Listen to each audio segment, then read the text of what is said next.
Hello, welcome to day 4 of the California Seaweed Festival. Our theme today is seaweed art, and it's amazing. We have some beautiful videos to show you now, and then we'll have some really inspiring panelists in the session at 4 o'clock this afternoon.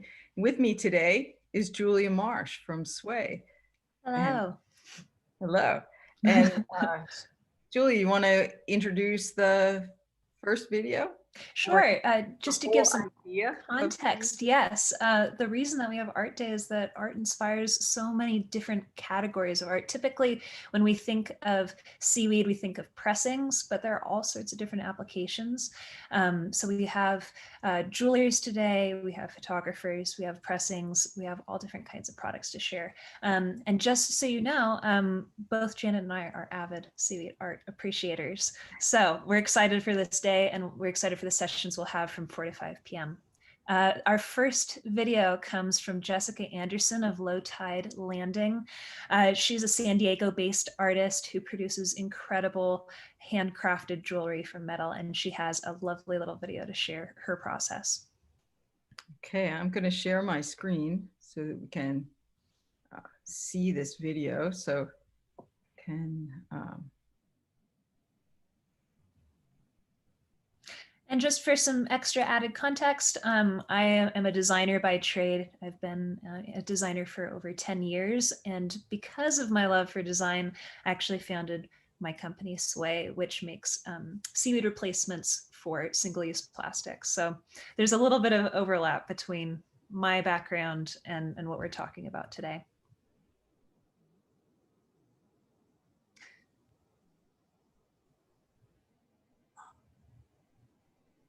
And you can also know that I was the designer for this festival. So a lot of the graphics that you're seeing came from me for just some added context. But here's Jessica. Here we go.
So how beautiful was that? I love seeing her jewelry. So like beautifully inspired from the ocean, using all different types of seaweeds, kelp. You saw some bull kelp inspiration. There's abalone. She uses sea glass, and it's so beautifully crafted. I'm so excited for the panel today at 4 to learn more about her process and how she got in this space to begin with.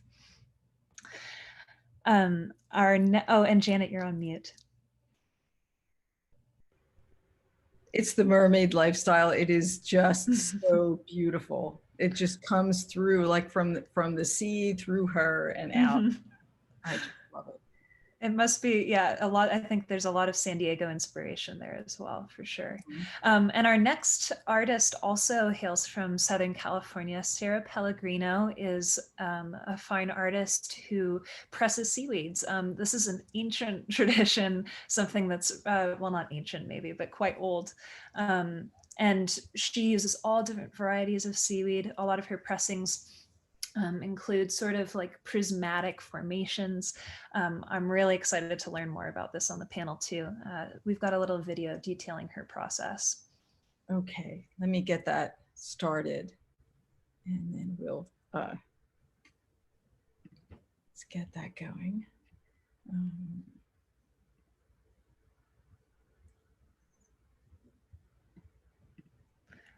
My hope is that in the session today, we get a little tutorial. Maybe we can do this at home too. I think so. And also it's so important to realize this connection between the sciences and the arts, because if you saw the presentation, the video on Science Day from the Jepson Herbarium, then you see that the pressed seaweeds are like a just totally important, vital part of maintaining the biological information about seaweeds. Absolutely. Blending of the worlds, blending of the Hi, disciplines. my name is Sarah Pellegrino, and I am the owner and artist of Between the Tides, based out of San Diego.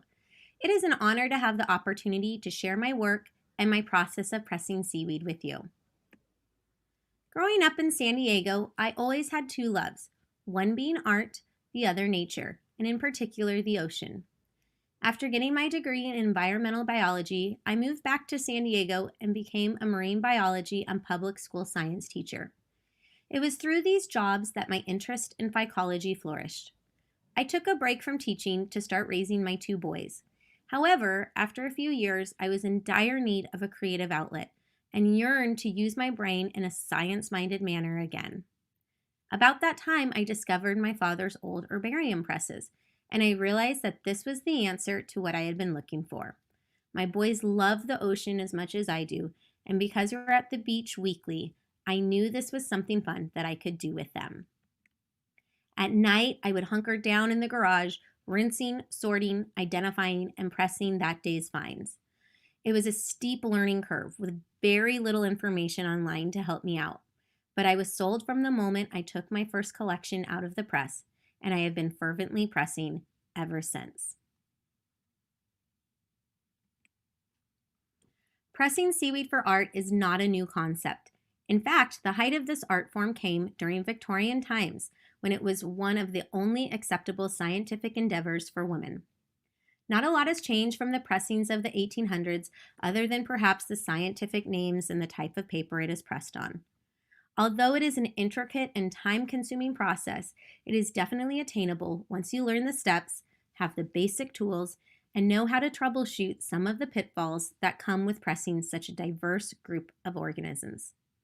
Over the next few minutes, I hope to show you how a detached piece of seaweed exposed at low tide can become an artistic piece of art that makes a statement in your home. The first step, of course, is collecting the seaweed. Despite being a diver and having access to pristine samples growing in the wild, I made a decision to only collect algae that is washed ashore or has been dislodged from its original substrate. I try to find pieces that are not too weathered, don't have other organisms inhabiting them, and are good representations of what the species looks like. It is also important to understand the state laws based on the location where you are collecting. Go to the Department of Fish and Game website for further details. Once you are home, it is time for step 2, rinsing and sorting. Pour out any salt water that is in the bucket and rinse the algae several times with fresh water in order to get the excess salt and sand off. After rinsing, I spread the seaweed out to see exactly what I have identified and identify any of the unknown species. Dry off any algae that are not going to be submerged before pressing. Once this step is done, immediately move on to the main event to prevent further decay. It's time to get pressing. The steps for pressing seaweed have many variations depending on the type of seaweed and is more involved than just putting it in the press and forgetting about it. There are many things to take into consideration that can be covered with further detail during the panel discussion on Thursday evening. For this, I will cover the main way that makes it unique from other types of pressings. The first series of steps involves laying the algae in a shallow tray with 1/4 inch of water. Slide the watercolor paper underneath the algae. Then use a paintbrush to arrange the algae into the design that you want and separate out all of its structures. Tilt the paper at a 45-degree angle to let as much water drip off as possible. Now it is ready to go into the press. Place the blotter paper on a corrugated cardboard as in steps 2 and 3. In step 4, you place the algae onto the blotter paper. Step 5 is unique to algae pressings. You're going to place wax paper on top of it. This is essential due to the natural adhesiveness derived from carrageenan and alginate. Place the second blotter paper and corrugated cardboard on top of that, and then repeat the steps as needed. Once you have layered your pressings, then it will need to be firmly tied or screwed down. Change out the paper every couple of days to prevent molding. After a couple of weeks, it is time for the big reveal. This is my favorite part. Carefully pull off the wax paper. If it isn't already on its permanent paper, then you will need to use a scalpel to slowly and carefully remove it from the wax paper. This can be the most tedious step, especially if the blades are paper thin. Go slow, have patience, and then get creative. Is it a pristine piece that you think should be showcased by itself, or do you want it to be part of an arrangement? Play around with it and try it different ways, but be careful. Remember that they will be extremely delicate and brittle at this point. Now that you have the pressing exactly how you want it, it is time to make it permanent. Unlike scientific or barium presses that use thin pieces of tape so that it can be removed if needed, I use archival glue so that it has more of a finished look. Here's the important thing though. It must be fast drying glue. And here's why. Glue is wet, and that pressing that you have spent weeks drying can rehydrate upon contact with the glue. An algae like Pocamium will immediately start folding upon itself, and all of those intricate structures will become unrecognizable. A little glue goes a long way. So what are the specific tools and materials that you will need to do this on your own? For collecting, you'll need a bucket, ice packs to keep that algae fresh in the water, and once you are home, you will need fresh water to rinse it off. For the pressing itself, you'll need non-fibrous towels, your shallow tray filled with water, and then the herbarium plant press that includes the cardboard, the blotter paper, and a good fastening system. Sometimes you'll want to put in extra newspaper, then you'll want your watercolor paper, wax paper, paintbrushes, and scalpels. For arranging and affixing after it is pressed, you'll want to put it on herbarium paper or watercolor paper if you hadn't already done so in the pressing. You'll use the paintbrushes to spread the glue, scalpels to cut off any pieces that didn't press well, and then a dissecting needle or forceps to help delicately move that pressed algae. So here are a few reminders of things to look out for when pressing seaweed. Many of the seaweeds need to be placed on the watercolor paper while being submerged in a thin layer of water. Due to high water content of the pressings, you will need to switch out the blotter paper and newspaper regularly to prevent mildew. If there is still a need for glue after pressing, limit the amount to prevent rehydration of the algae. It is a balancing act between the thick, hollow air bladders and the thin blades when pressing larger algae. Also, the delicate, thin structures can make transfer onto final paper very difficult. So many life stages and seasonal variations make it difficult for identifying sometimes. Get some good resources to learn all of the different types. And last, place your final pressings in a place without direct sunlight to avoid fading over time. In summary, the key to pressing seaweed is having the right materials on hand, having patience and a willingness for trial and error. Today, nothing gives me greater joy than combining my love of the ocean with my love of art and portraying the diversity, beauty, and importance of algae. My hope is to inspire others to take a closer look the next time they are at the beach and have a greater appreciation for the seaweed found between the tides of our California coastline. Thank you so much. That is so generous of her to give such wonderful instructions, the instructions that she found missing in the world when she started. It's just great. It's clear she's a total expert and just an awesome person to have on this panel. I love seeing how you can make a bouquet of seaweeds, bringing sort of, blending the underwater world with the terrestrial world and bringing it into the home. It's so cool. And that she's including her son, that he's learning about this process as well is so beautiful. Mm-hmm. So thank you so much, Sarah. I'm so excited to talk with you later today on the panel. Our next video comes from Adi Ken. She is a student at Scripps Institution of Oceanography at UC San Diego, and she is also an expert in algae pressings, but also is a multimedia artist and has all sorts of beautiful illustrations that she makes, which you can visit on her website. And we're going to see a lot of different types of art coming from Adi, including some really cool sort of kaleidoscopic imagery. So let's see what she has to say in her video coming next. I'm putting Janet on the spot pretty quickly. No. Good. I'm queuing it up because this is another. It's just inspiring and wonderful that we have all of these options to show people, and just that the artists have really come out for the Seaweed Festival. Hello, my name is Adi Ken, and I'm a PhD candidate at the Scripps Institution of Oceanography, UCSD, and Dr. Jennifer Smith's lab. My research focuses on the long-term responses of coral reefs to global climate change, but in my spare time, I make art that incorporates or is inspired by the natural beauty of algae. I'm excited today as part of California Seaweed Festival to show you some of what I've come up with over the years. First of all, I'm a self-taught scientific illustrator, and I like to make digital drawings of marine life using Adobe Photoshop and Illustrator. I've found that these are useful for explaining certain scientific concepts, such as the ecological role of crustose coralline algae, CCA, on a coral reef, or a phase shift from reef builders to fleshy algae. I've drawn everything from the green sea slug Elysia, which is a parasite on the alga codium, commonly known as dead man's fingers. The sea slug can suck out chloroplasts from the alga and can then photosynthesize on its own. I've drawn the life cycle of Acetabularia, or mermaid's wineglass, which resembles a flower, as well as Halimeda, the tropical green calcareous macroalga, and the process by which it reproduces, dies, and the segments break down into sand.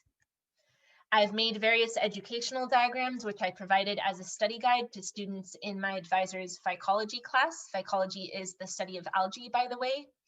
And this was helpful, especially for the visual learners, myself included, to try to take in all of the detailed information.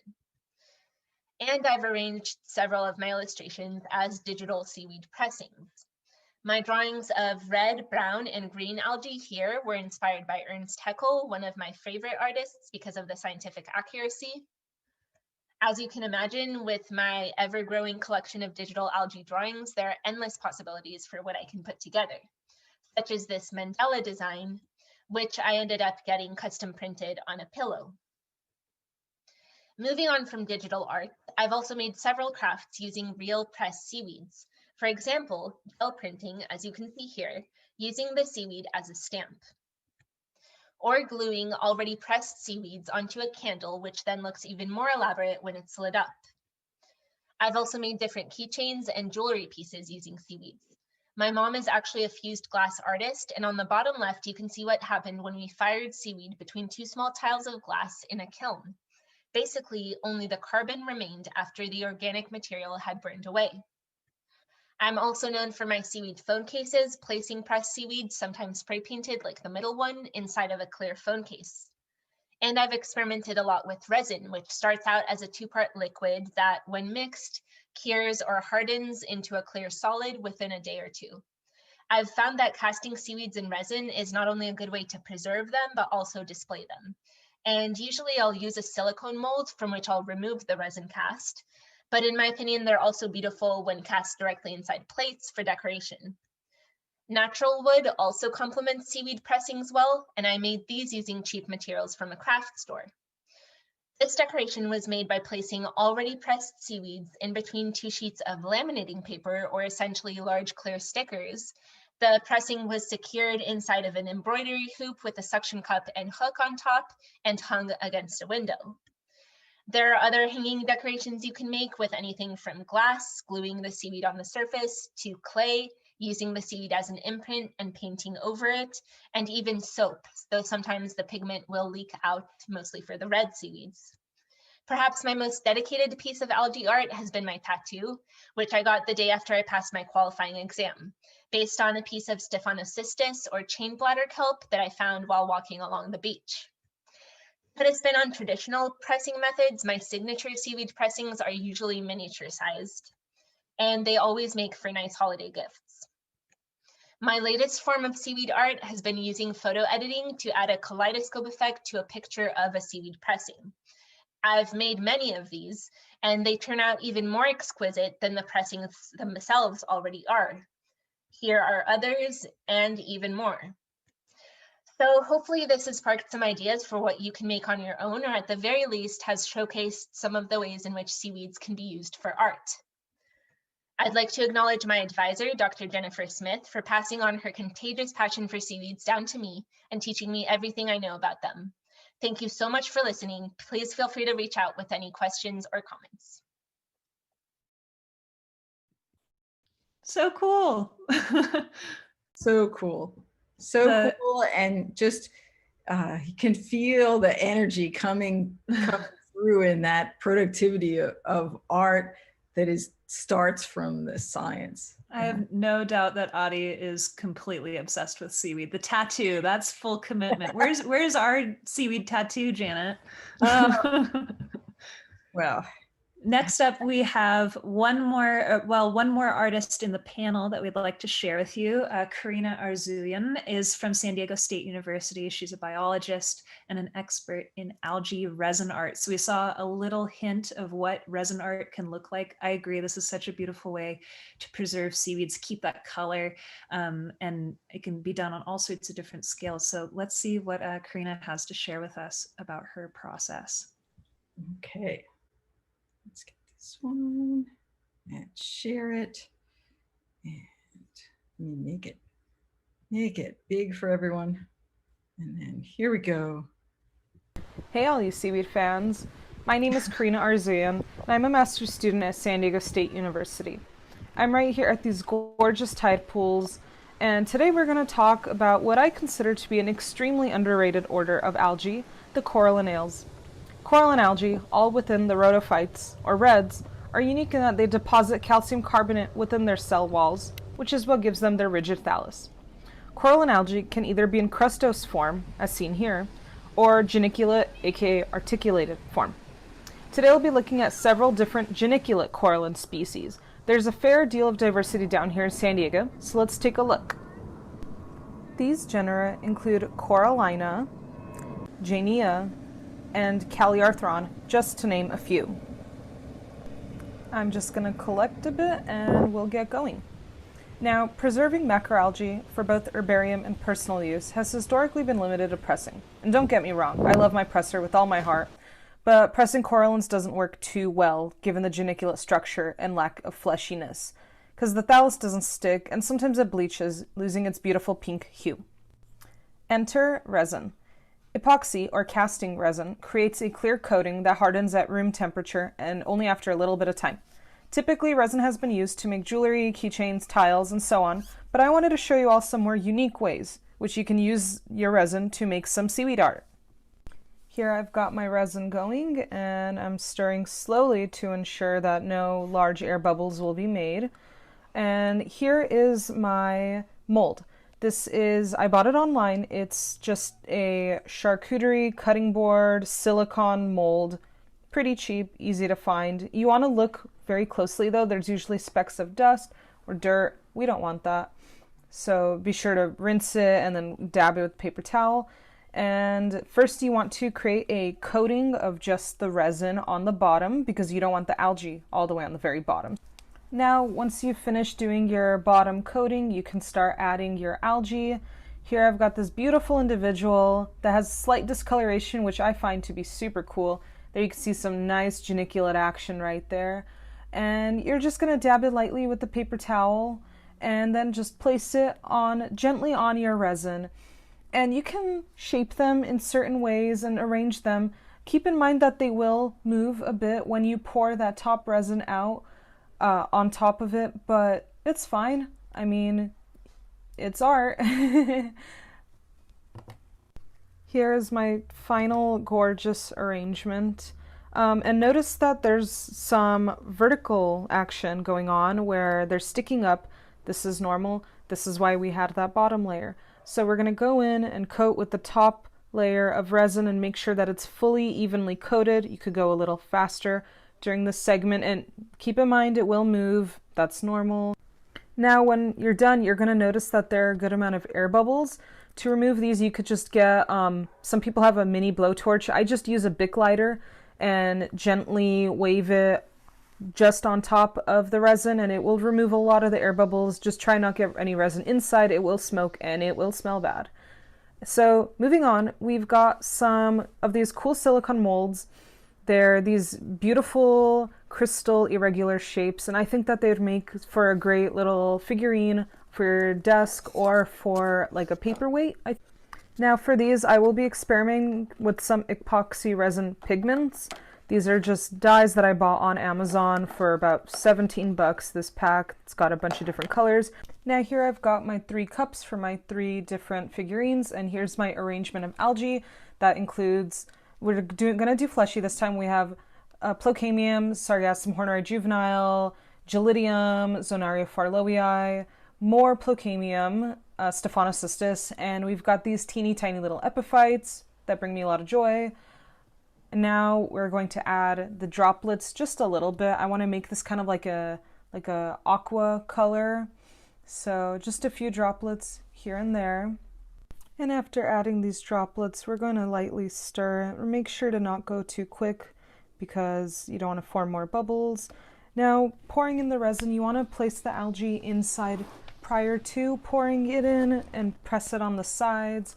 That's what I did, and then I just grabbed a bit more. And here we have the last mold being filled. I just want to take a time to credit Adi Ken from 2 segments ago for teaching me everything I know about resin. And here I have some leftover resin, so I decided to use my keychain / earring molds to fill some in with some algae. Here are the final results. We've got our dark blue crystal with that dark algae coming out, and then we have our aquamarine figurine with that nice zonaria peeking out. I've placed these above my desk on my little shelf near my other algae pressings, so I take a look at them while I'm writing my proposal, and it inspires me to keep going. And shout out to the California Seaweed Festival. I had a blast making this, and I hope you guys enjoy making these yourself. So have a great FICO-filled week. Thank you. Bye-bye. Another inspiring video. And it's just so nice, excuse me, to see these artists wanting to share what they're doing, to have more people doing the same thing, right? So that we, this appreciation, like clearly they love all those different species, and we got some very nice views of the diversity of red seaweeds that are there in their local area, and a way to keep that feeling of the way things look on the shore, back at home, so you can keep it around you. That is really nice, and I see the tie to the science, but I see things going, you know, off in another, which is just the wonderful way that things should go. It's like in a Ratatouille, anyone can cook. This is, you know, anyone can be a seaweed artist and can identify species and get excited about it and bring it into their home. That was a real delight. And there's so many different applications. There's no one avenue. Yeah. That was a great tutorial. Yes, I am loving the tutorials. And I want to introduce the next video too, because the next video goes kind of the other way, where an artist discovered seaweeds, and then it took her into learning more about seaweeds. So we have so much to teach each other in different fields of endeavor, and that's one of the things we're going for in the California Seaweed Festival is to bring people from different sectors together to interact, and you know, all with the common thread of seaweed that we have apparently. And I am just so happy to do that. So I want to cue up this short video from Josie Iceland, who's a well-known seaweed artist who has some very beautiful books about seaweeds, starting from the just photographs she takes of seaweeds.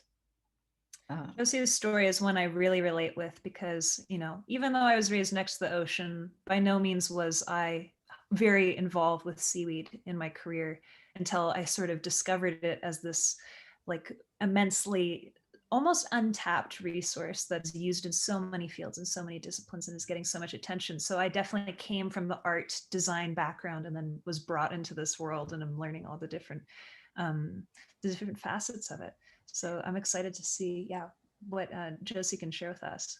So some of the most productive collaborations I've had have been through the field of biologically inspired design and biomimicry, and which is always just requires having, you know, designers and business people and engineers and biologists working together to translate what there is in science, what we know about the biological world, to useful things. It's like a pathway to learn wisdom and learn how to do things from other living things. It's really just a wonderful way to make advances together, and it requires people to work together.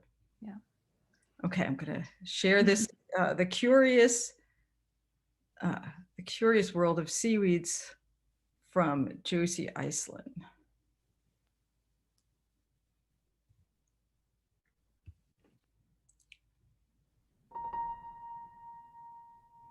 Seaweeds and kelp are some of the great eco-engineers of our planet. They are photosynthesizing powerhouses, growing rapidly in cold waters, creating the base of the vast ocean food chain. Kelp and seaweeds provide crucial habitat for countless other organisms, both tiny and large. They sink carbon and oxygenate their nearshore waters. Marine algae, another name for seaweed, are essential and also spectacularly beautiful. Their stories are compelling and important and deserve to be told with more than words. My newest book, The Curious World of Seaweed, begins like this. The thin region where the sea meets the land is unlike either land or sea. It is betwixt and between, a threshold from one state to another. It is a linear point or a coastal ribbon, a place of dramatic change and remarkable abundance of life and also of possibility. From the ocean's perspective, the approach to the world's great land masses is from the deep and dark pelagic, up over a continental shelf into a dim region where light barely penetrates the water, and on up into a brighter photic zone, what might be called the subtidal, and continues into the low intertidal, where the extreme full moon tides pull away the water once or twice a month, and up towards the beach or rocky reef, where the ocean swells in and out in 6-hour cycles, and up finally to the highest tide mark, the rack line, where the ocean leaves its debris to mark a final encroachment towards dry land. This sliver of ocean, where sunlight penetrates enough to allow photosynthesis to work its magic, and where the benthos, or ocean bottom, provides something to hold on to, is the home of the seaweeds, or marine algae.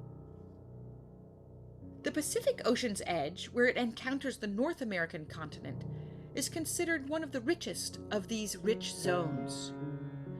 This slice of ocean, from Alaska to Baja California in Mexico, has some of the most diverse and abundant seaweeds and kelps on Earth.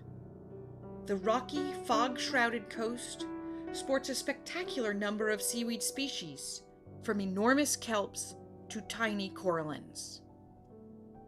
The portraits and artwork made using my flatbed scanner have taken me deep into the world of seaweed, initiating a journey into scientific storytelling, ocean advocacy, and algal empathy. I hope you might come with me.